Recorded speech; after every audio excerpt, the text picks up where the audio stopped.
Pastor, can you share a pivotal moment that significantly influenced your financial journey? Could you maybe like describe that moment? I Maybe it could be for the turn for the worse or maybe turn for the good. Either or, maybe or both. growing up, uh, I was raised by my mom. You know, I grew up with my mom, a single mother, and she had 9 children, and we had about 2 or 3 cousins living with us. So things were very tough. Yeah. You know, very difficult. You understand? She did everything she could, but she just came short. It was just difficult. You know, I looked at my surroundings at that time, and I said to myself, I must get out of this surrounding. You know, I don't want to become the people I was seeing around me. You know, that's number one. But the turning point came for me, which sealed my decision and my resolve, was that one early morning, my mom woke me up and said we were going somewhere. And I was 10 years old, you know, and she packed all her clothing, you know, and her jewelry, you know, and I put them on my head and we went to a market, a retail market, and she sold all her jewelry and she sold all her clothes. Really? Because she wanted to put food on the table for us. I made up my mind. I said, it's not going to happen to me. Like that. That I will never, never, never be poor. Do you understand what I'm saying? You know, I thank God that God has helped me. But I also say to myself, even if I wasn't a Christian, I'm telling you, I was not going to go that route. Like that. Do you understand? Because I saw the pain in my mother's eyes, you know, letting go of our things and just to put food on the table for us. I said, no. So that day, I had a new respect for my mom, and I said to myself, if I have money, whatever she asks for, I will do it, as long as money can buy it. Do you understand what I'm saying? You know, and I thank God that until she passed, you know, I was able to do my bit and my best for her. I have no regrets whatsoever. Do you understand? You know, while she was alive, what I did, you know, for her. You know, so that was a major moment, you know, turning point for me. You understand? You know, so, and it's ever been with me all the while.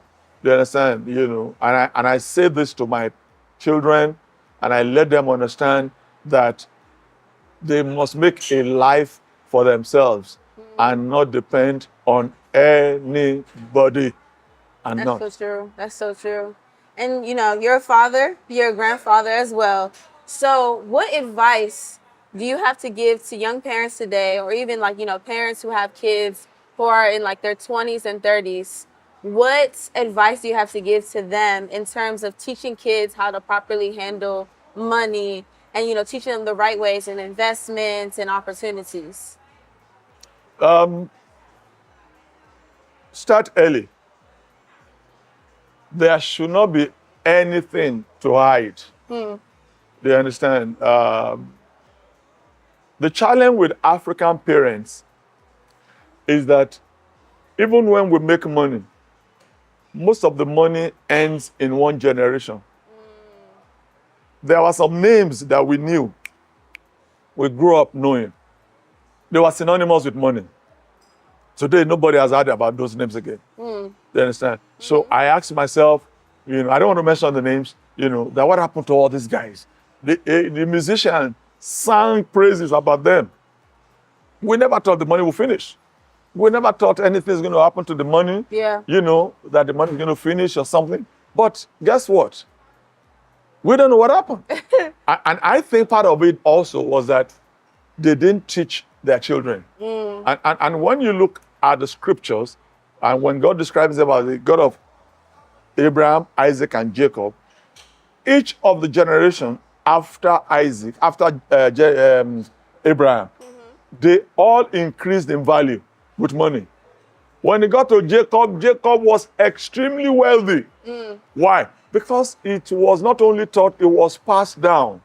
Do you understand? We must pass these things down. Yeah. Teach our kids how to make money. Right now, my major preoccupation is to teach my kids. And I've given myself, not because I've not been teaching them before, but I've also given myself, I'm on the fast track. Do you understand? That in the next 10 years, maximum, in the next 10 years maximum, I must invest in them and teach them that they can look back and they will be self-secured in their future. Right. Do you understand? And some of the steps that I've taken, you know, when I make investments, I tell them I'm about to make an investment. And I ask them to invest With you. with me. Okay. Do you understand? Yeah. A few times they've come up short and say, oh, we don't have money. Oh, we don't have this. So I keep quiet. Okay. I make the investment. When I'm about to divest in investment, I tell them how much profit I've made. They say, oh, It's a lot. maybe we should have invested with you. I say, okay, another opportunity will come. So now, they are asking me, an investment? What are you thinking of next?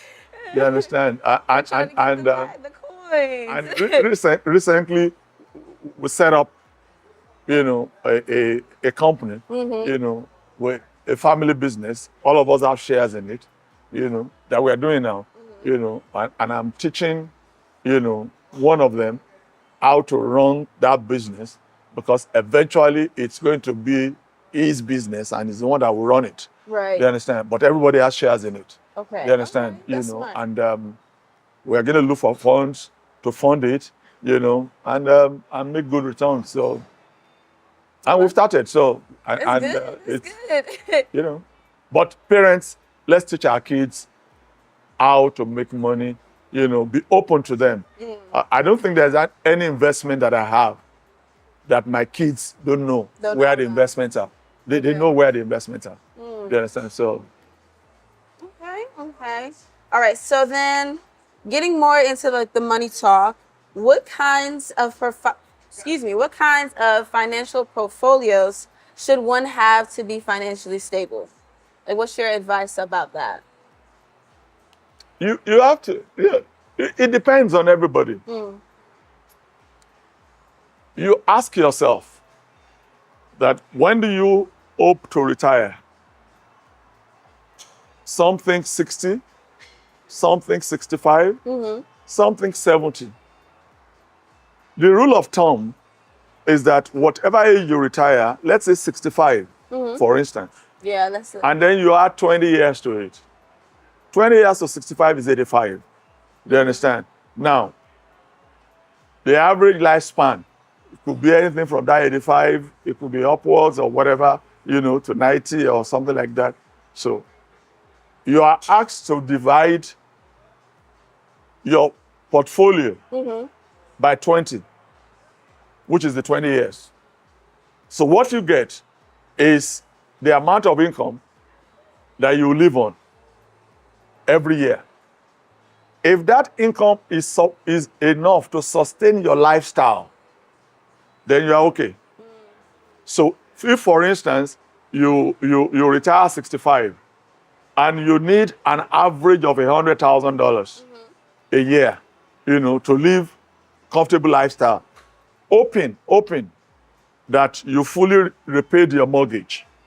You don't have any mortgage, because at 65, hopefully you should have paid off your mortgage, your loan. You understand? At 65, hopefully you don't have college loans. At 65, you understand? You know, hopefully at 65, you know, your kids are out of college. Hopefully. You understand? Yeah. Hopefully. You know. Hopefully. Yeah. No, Everyone's different.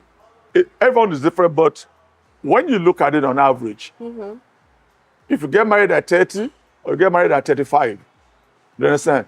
At 35 to 65, that's 30 years. You understand? If you had your first kid at 36 or something like that, that's 29. Do you understand? So if you had 2 kids, definitely your second kid will probably be 27 or let's say 26. A 26-year-old should have graduated by now. On average, 22. You graduate in America. Do you understand what I'm saying? If you're in Nigeria, you graduate by 19. Yeah. you know, So what I'm saying is that by then you'll have been done of major expenses. Do you understand? Which means the 100,000, if you now divide it and you don't have any mortgage or loan or anything, Or anything like so that, you know that on average per month you have $8,000 for you. If your portfolio is not able to give you 100,000, but you know that your Social Security will give you 40,000, but your portfolio can give you 60,000, then that's 100,000. But the challenge is that you can't fully trust Social Security because nobody knows. Exactly. For your generation, I'm not sure if it's going to be available. I'm not sure either. when you are done. I'm not sure, but so that's why don't back on it. Do you understand what I'm saying? You know, and once you do that, then that is what will determine your goal on how do you save, how do you invest, and how do you manage your portfolio. Okay. You know, maybe as we continue, I'll be able to break down those things. those things. Yeah. All right, Pastor T, it's been lovely chit-chatting with you today. You know, we're talking about money, we're talking about finance, investments. So if you like what you heard today, stay tuned for Insights with PT next week.